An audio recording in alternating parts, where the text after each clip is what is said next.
এই যে জায়গাটা দেখছেন, এটা জায়গাটার নাম হচ্ছে কানপুর।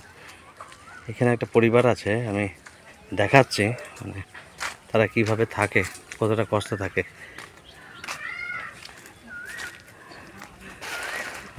অনেক দূর থেকে এসেছি, কল্যাণী থেকে। শুনলাম নাকি আপনি খুব কষ্টে থাকেন। সমস্যা কি? সমস্যাটা কি? সন্ধ্যায় খাটতে খুঁজতে পারে না, সন্ধ্যায় তিনটি মেয়ে এখন। আচ্ছা, মানে ঘরের লোক সেরকম না না না খাটতে পারে না? না। আচ্ছা, তাহলে চলে কিভাবে?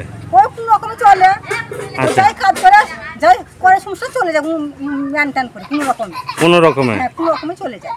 আচ্ছা, তো লোক 4 মাসের কাজ শিখে নেয়, এবার কাজগুলো 5টা কাজ শিখে নেয়। সিজনে 5টা কাজ হয়েছে? 5টা 10টা কাজ শিখে নেয়। ও, তাহলে তো, হ্যাঁ, তাহলে তো এরকম হয়তো চালানো কঠিন। চালানো কঠিন। ছেলে মেয়ে কজন? ওদের 3 মেয়ে, একটা ছেলে। 3 মেয়ে 1 ছেলে? হ্যাঁ। তাদেরও তো লেখাপড়া আছে? করাইছে এখন। করান? হ্যাঁ, তাই মেয়েটা এবার মাধ্যমিক দিল। কোন মেয়েটা? তাই মেয়েটা তো তাই নাকি? হ্যাঁ। ও আচ্ছা আচ্ছা, ঠিক আছে, মামনির সাথে কথা বলছি। তো মাধ্যমিক দিয়েছে, তার লেখাপড়া তো করছে। হ্যাঁ, ওই মেয়েটা। ও, তুমি এদিকে আসো, আসো মামনি। এটা কি? আচ্ছা আচ্ছা, আপনি কি করেন? হ্যাঁ, বুঝতে পেরেছি। মাঠে খেটে খান? কাজ নেই? চাষবাস কিছু নেই, মানে রোজগার কিছু নেই?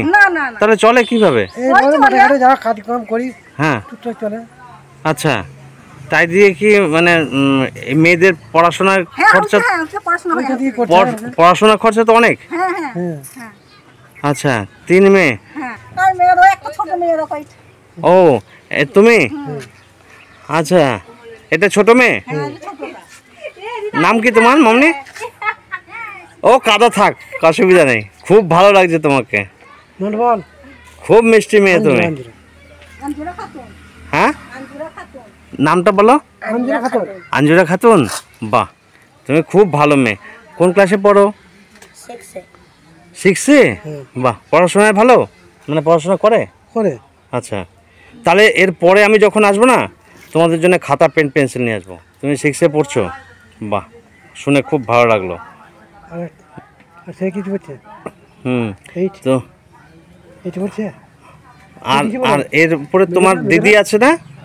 ও কোথায়? হ্যাঁ, খেলা করতে গেছে? আচ্ছা, ঠিক আছে, ওগুলো তুমি ধুয়ে নাও।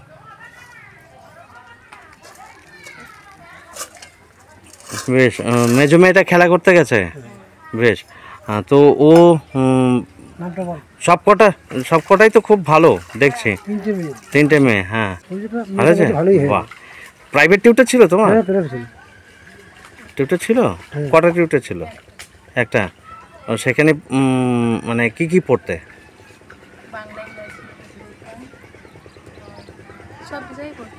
সব সাবজেক্ট পড়াতো? বাহ,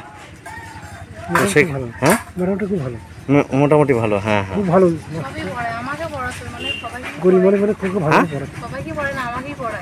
ও আচ্ছা, তুমি সেই সুযোগটা পেতে, তোমাকে পড়াতো সমস্ত বিষয়টা, মানে যেহেতু গরিব বুঝতে পেরেছে উনি, সেই জন্য পড়াতো।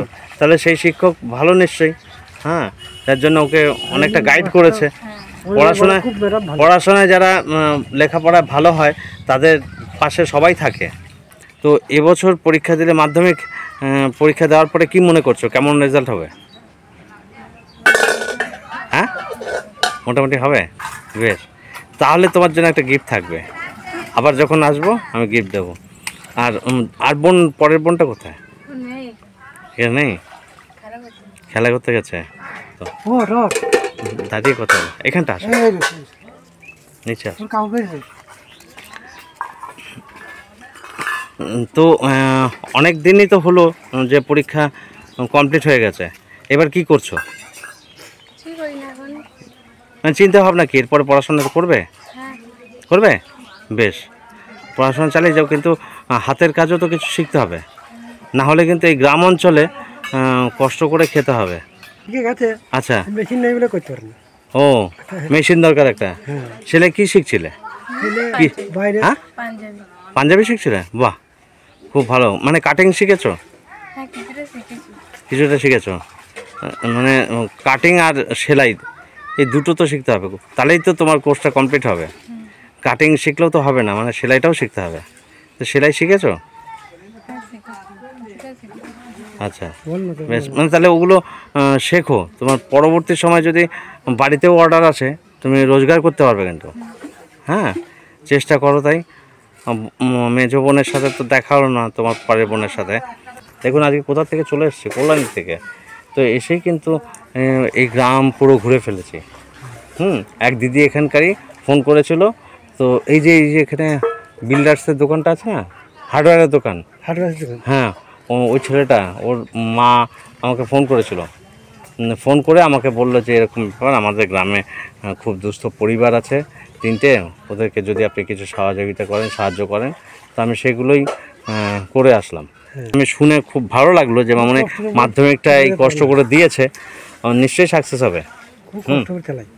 হ্যাঁ, বুঝতে পারছি, কারণ 3টে মেয়ে, তারপরে ছেলে আছে। তোমার ভাই আছে নাকি? তার মানে 4জন আরও 2জন, 6জনের পেট চালানো তো খুব কঠিন বর্তমান সময়। মানে রোজগার বলতে তোমার বাবাই করে? একবার বোম্বে গেছিল, সেগুলো কাজে দিয়ে অনেক টাকা দিয়ে। ছেলে কি বড়? সেটা বড়, তোমার থেকে বড়? তোমার দাদা হয়?